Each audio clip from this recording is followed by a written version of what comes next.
Hello and welcome to another edition of Draw Along with Dan. I'm cartoonist Dan Lietha, and today we on our usual Monday through Friday noon episode. Today we're going to be drawing a monster lizard. Now, I've got some monster lizard stories to tell you today, and so let's put this monster lizard up on the screen, and then I can tell you about it. We're going to talk about some dinosaurs and all kinds of other fun stuff today too. So get your pencils out, and here is our monster lizard. So I have to tell you that I didn't have time to do the research on this little creature. This guy, not little. He's quite large.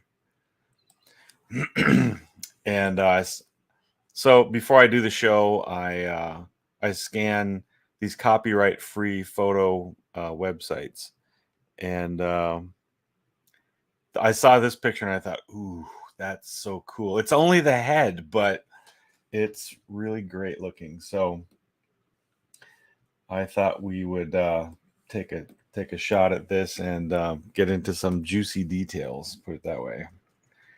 A lot of fun scales and shapes and things in this head, and it can help us to once you study a creature like this, you can kind of make up things on your own, and it's a good brain study to get this information into your head. So let's break this down into some simple shapes. Now, I was going to say that I didn't have time to study this, and I'm kind of divided between if this is an iguana, which I'm leaning in that direction because of some of the shapes on this, or a Komodo dragon. But I don't think I've seen a Komodo dragon with this amount of detail on it. Some of the things up on the top of the head and some of this big swollen pouch on the side. I think that's an iguana. So, hey, if you know more information on this lizard, write it in the comments below and let me know. But anyway, so let's break this guy down,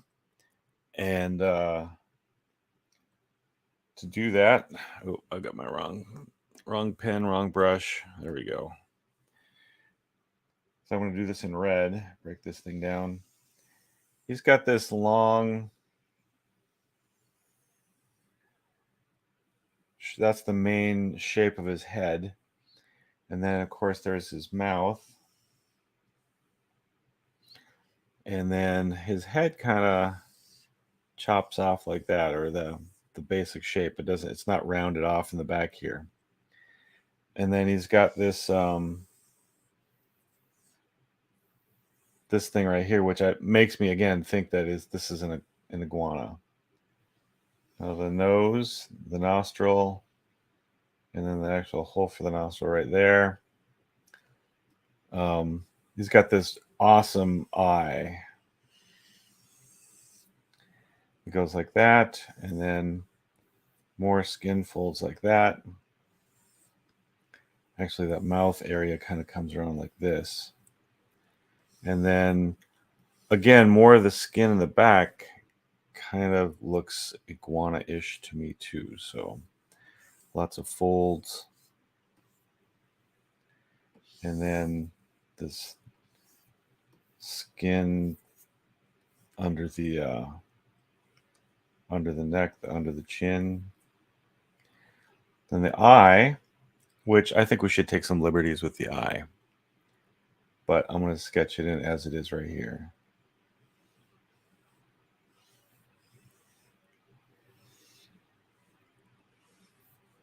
And we'll have some fun with that. And then there's the back of the neck, kind of goes up like that, and then it's got this ridge of spiky things.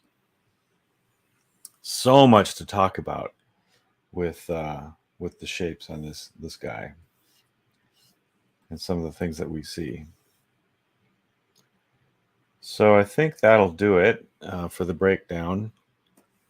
So I'm going to take that and shrink that down, make our reference go away for a minute. There we go. And then I've got some smaller reference to put up in the corner there. So we've got our smaller reference there. Break our sketch down, move that over. And I'm going to change the view of the thing right here. There we go.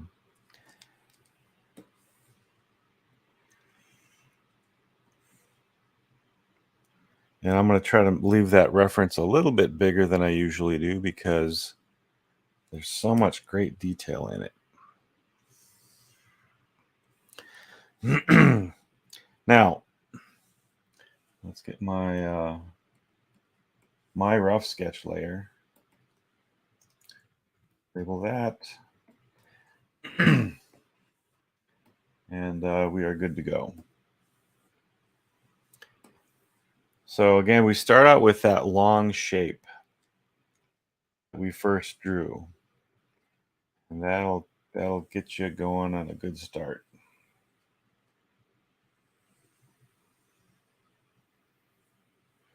All right. Round it off a little bit more. Again, we start out with a rough sketch, and then we'll add more precise details as time goes on. The back of the head kind of slants back like that.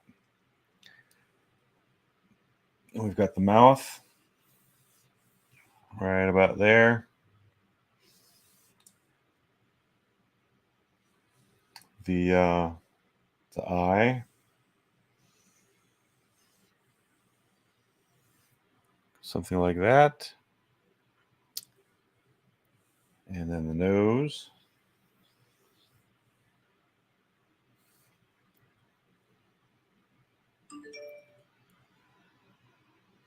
And then it's got that kind of that neck cheek pouch. I don't know if it's really a cheek, but it's more like a neck type of thing on the side. And then the chin. The back of the head rounds off. Wait a minute.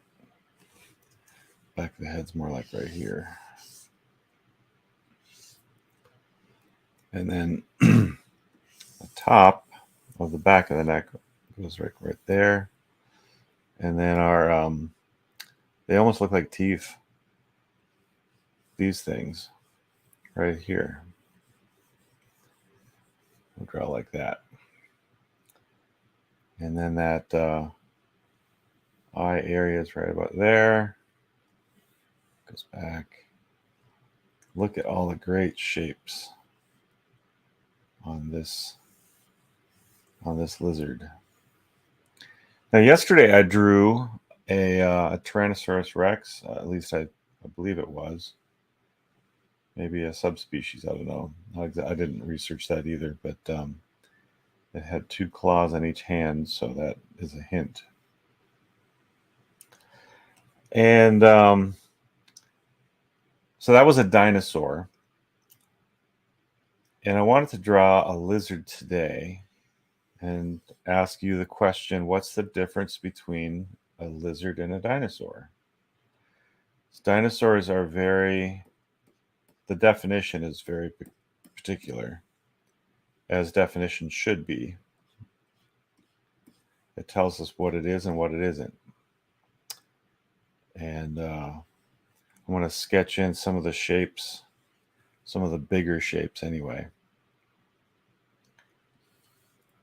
So what's the difference between this lizard right here and a dinosaur? There's some really big differences. And I've seen lizards like this. In fact, I think it was an iguana in an old, I wouldn't call them a horror movie, a monster movie from, I don't know, the 30s or 40s, the 1930s or 40s. Really long time ago. And they were just trying to figure out how to do special effects and all that sort of stuff. And I'm going to move that mouth down a little bit. Anyway, so they used an iguana for one of the supposed, I think, dinosaur. I think that's kind of how it was meant. And if that's the case, then they really got it wrong, because dinosaurs and lizards are two different things. Both reptiles, for sure. But dinosaurs have legs that are underneath them. A lizard like this, if you look at an iguana or Komodo dragon or some of those types of things, they have legs that go out from their side. They go out sideways, and they lay on their belly. So their legs are not underneath them. So that's one very important distinction about what makes a dinosaur a dinosaur. Think about Triceratops or a Brachiosaurus, one of the sauropod dinosaurs with big long necks, or even Tyrannosaurus Rex. They all stand on their legs. Their legs are underneath them. So now, if someone tries to tell you, oh, this crocodile looks just like a dinosaur, this crocodile is an old dinosaur, or a living dinosaur, or something like that, you go, nope, sorry, that's not the case. Two different things. And again, I would also argue that a lot of people trying to say that birds are dinosaurs are not right about that either. All right, there's this ridge of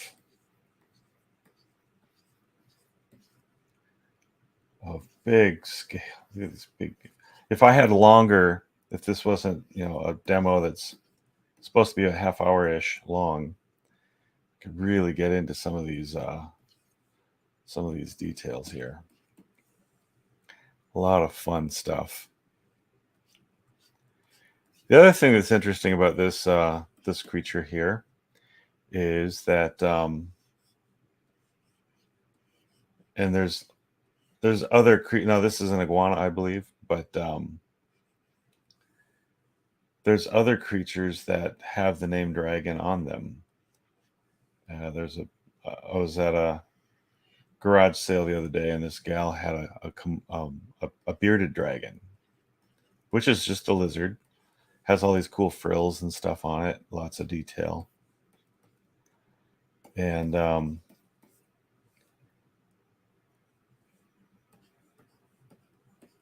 blocking those lip scales. And so the bearded dragon has the name dragon to it, but it's a lizard. And but one of the cool things about a lot of these lizards that we see today is that they have all these appendages and all this cool shape detail on them that are apart from just the scales. And so another thing that's interesting too is that when we see pictures of creatures from the past that are, say, on walls that were made a long time ago, like hundreds and hundreds and hundreds of years ago, and they've got these pictures of these mysterious creatures on them, and people try to explain them away, like, oh, that can't be a dinosaur, it's got to be something else. Maybe it's a fantasy or some myth or something. But they have these other shapes on them that are like these frills and things. How would they know about those types of details unless they had seen them before? Let's try to get some of the scales in here.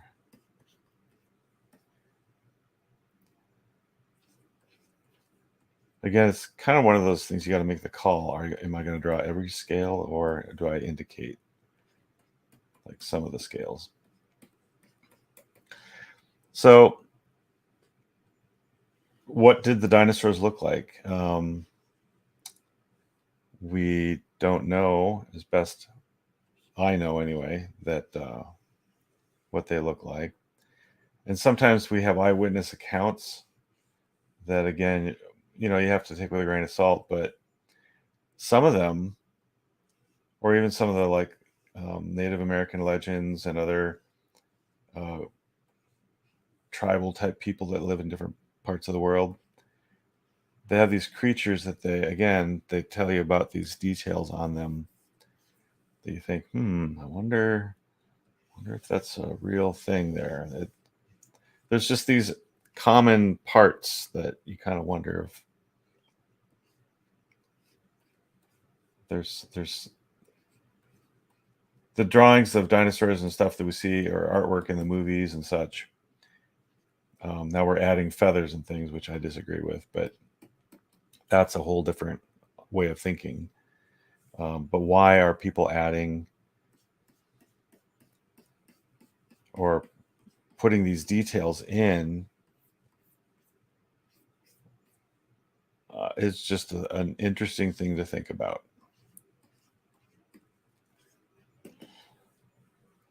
And then we've got the eye right there. Put a shadow underneath where the eyelid is, and then you got the pupil, and then the reflection right there. So lots of shapes, lots of details, and let's put that back, and then I'm going to start inking our monster lizard.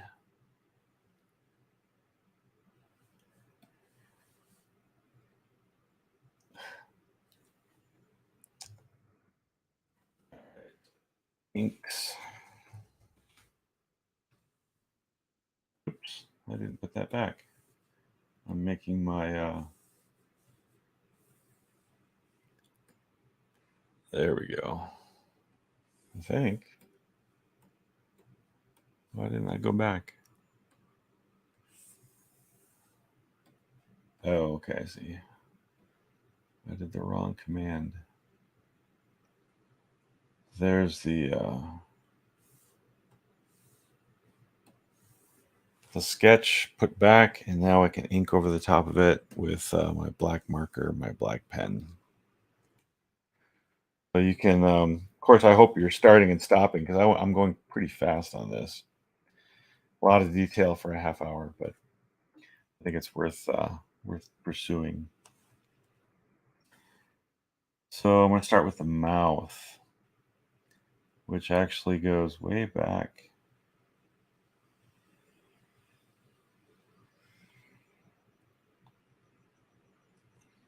Another interesting thing about this lizard too is that now there is value in looking at creatures that exist on the planet right now, and thinking about maybe that is a quality that a dinosaur may have. Okay, so scientists have been trying to figure out if T-Rex had lips or not. And depending upon the artist, you'll see T-Rex with these lips, and then sometimes the teeth are kind of exposed. And this dinosaur here has these lizard lips that are fun to draw.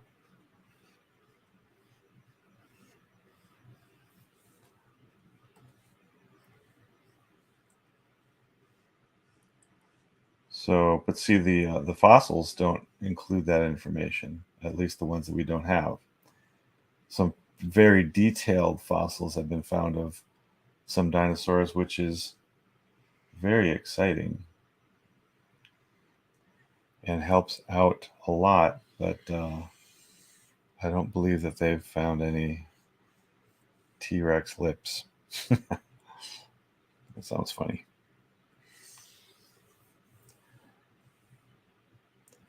All right, let's do the nose. Pretty easy shape there. Add some detail and color that in because it's black. And then there's kind of like almost seems like a ring scale that the nose fits into, although I believe that it's got some detail kind of like that on it. Some of that's kind of hard to see, but again, you try to make the scales fit the shape of the face that they're on. Sometimes you've seen if you've seen some of the videos that I've done already. Sometimes I'll put kind of like a mesh type of guideline line work on it to kind of help me figure out where to put the lines so that it conforms to the shape of the face or the body or whatever, if I'm doing a giraffe or something. And then I'll just draw these little longer sideway scales right here. I'm not going to draw all of them, just enough to give you an indication that that's what's going on in that part of the face. That part of the face.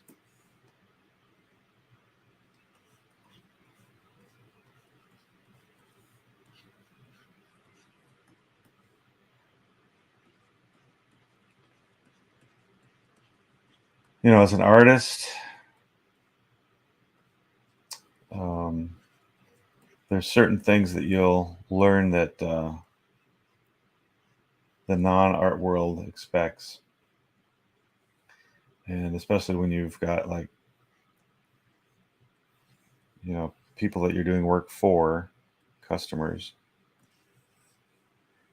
Everybody wants a lot of detail, but they don't want to pay a lot of money for it. And detail takes time, and time is money. So it's just one of those things.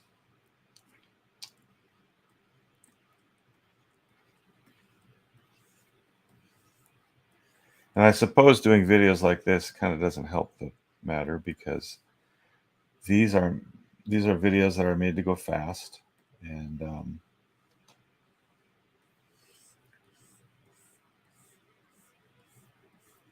most of my artwork does not go this fast.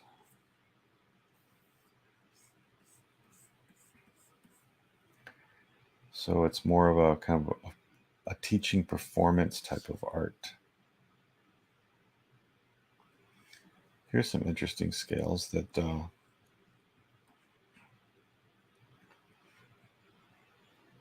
kind of poke out.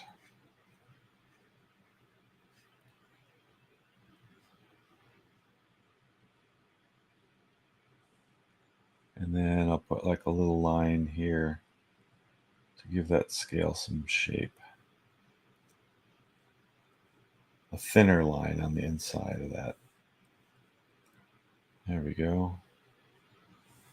Love the armor look.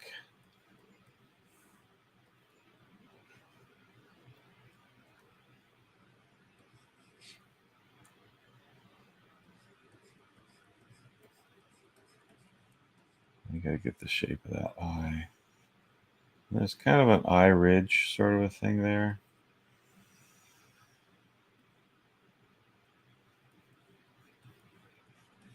Just indicate some of the scales with some quick lines right there. And I was gonna kind of go cartoony on this one too with the eye, like I did yesterday with the T-Rex, but that eye is just so cool. I think I'll just kind of keep it the way it is.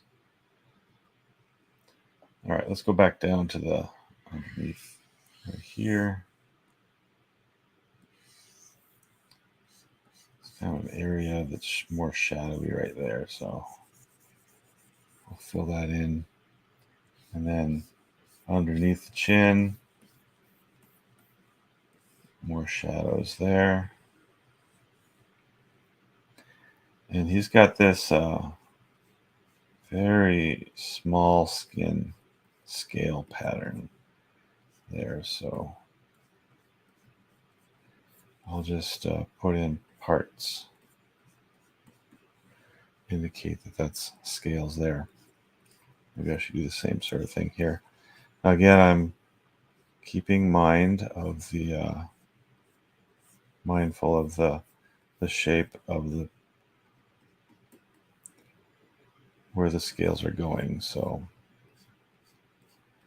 I want the lines that I'm drawing to give the viewer an impression that this is round.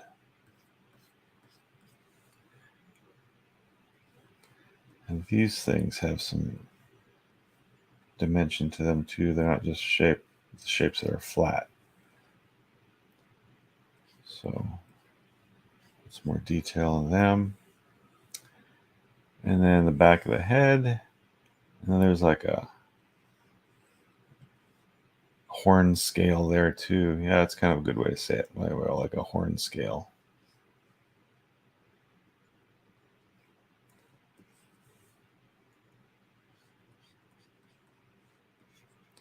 And if I wanted to, well, maybe I will do a little bit here. It just adds more dimension to throw a shadow underneath, because you can see there's a dark area underneath these that makes them pop out and tells you visually that they're not flat to the skin there. And so if I had the time, I could go in and do that with all the scales and really give this a dimension to it.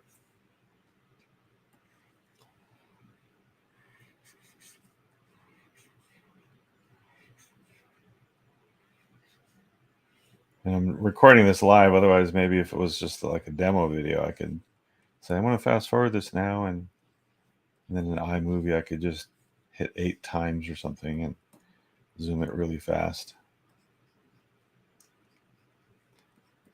Just giving some more dimension. Here's an area right here on the nose by the eye that has kind of a darker shade to it. So what I'll do here is kind of a light line pattern to give those scales the look of darkness. They're darker. And maybe add like a shadow edge to some of these up here. Just kind of pick some spots that have some more shade to them.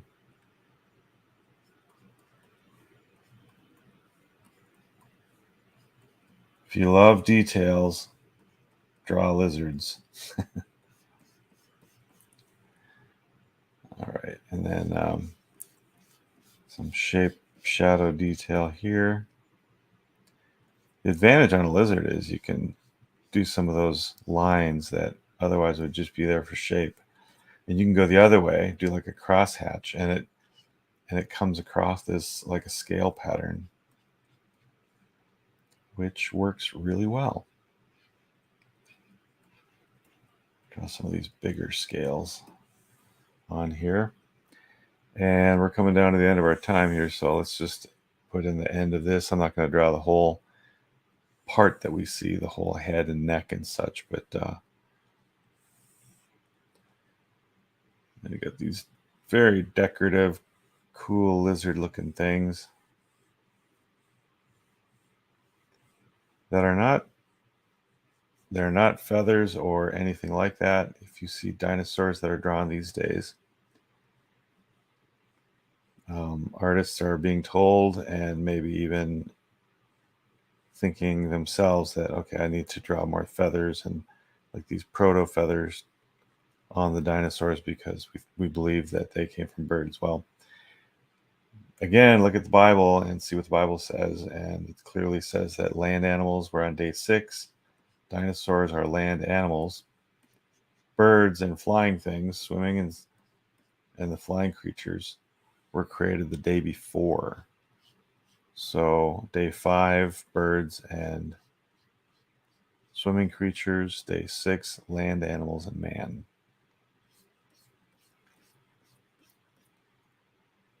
Is the Bible a science textbook? No. That's a good thing because it's the Word of God. It's an eyewitness account. It's history.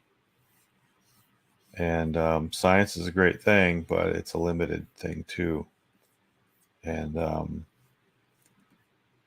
when scientists try to figure the world out apart from the words of God, you come up with wrong ideas. And you're at a disadvantage too, because we have the eyewitness account. The one that actually did the creating told us what he did. And so at that point, the scientist has the choice to either agree or disagree. And so that's something that they'll be accountable for someday if they don't agree with what God said. All right, I like to finish on the eye. So we've done all the cool detail all the way around, and now let's go for the eye. This guy has this really nice upper eyelid, and then actually the bottom of his eye kind of goes down more like that. And then I love the like these bottom eye ridge. They're not really bags, but they just add so much cool detail to the eye area. And that's something as an artist you need to be paying attention to as well, because what we're programmed to look at a certain facial feature, whether it's other people or animals or whatever it is. God has made us to look at the eyes. And so as an artist, you need to pay particular attention to the eye area, because hey, I got a comment here. I wasn't looking at my screen here. Let's put this up. Kenny Wolf says, your drawings are phenomenal. We love the book After Eden and all the work you do. Keep it up, and God bless you. Well, thank you, Kenny, for that encouragement. That is great to hear, and I'm so glad to hear you're enjoying the After Eden book too. We always wanted to come up with, or I always wanted to come up with more, but the powers that be were in charge, so it never happened. Anyway, so I do a cartoon now called Truth Jabs, and if you've not seen that, you can check that out. So I do that for Reasons for Hope, and then I draw a cartoon monthly for Dr. Jason Lyle called Ready to Reason, and you can check that out on the Biblical Science Institute Facebook page, and the Jason Lyle Facebook page too. So there's our eye for what I think is an iguana. I don't mind if I'm wrong about that, but I think that's what this is. I'm just gonna. Another handy tool to figure out some of the shading and shape of this stuff, since there's so much detail on this, is to squint your eyes at your reference and then look at where the shapes are dark and light, and then you can kind of go back in and figure out some more of the finer areas of detail and shape, just to give this thing. I love cross-hatching, if you haven't noticed. If I had more time, I would just cross-hatch this thing and figure out some more of that shading. Oh, great. Kenny loves Truth Jabs. So you do know about that. That's great. So there's the, I don't think I'm going to go any farther on this guy, but fun stuff to draw. And if any of you were able to keep up with that, let me know. Let me take away the sketch part, and then you can see the drawing part there. So again, I wasn't trying to be exactly right on the button with the dimensions and stuff, but just broke down the basic shapes and then drew them in, and so there we have our monster, what I call a monster lizard. It's probably just like I said, an iguana, but it's got these just awesome, cool shapes and scales and details and stuff. So I hope this was not only entertaining, but that there was some beneficial information there too. Dragons and dinosaurs and lizards and reptiles and stuff are some of my favorite things, and so I find them very entertaining. Now let's finish this off with signature. got a little more fancy than I usually go, but check out my website, danlietha.com. You can find from my website, you can find links to you can find links to, let's do this. There we go. You can find links to some of my other artwork, like I said, for Reasons for Hope and for the Biblical Science Institute and other things that I've done in the past, links to things that I recommend for other people. So I hope you find that resource very helpful. This has been fun, and join me tomorrow for another episode of Draw Along with Dan. And thanks for tuning in, Kenny. It's good to have your comments. Have a good day.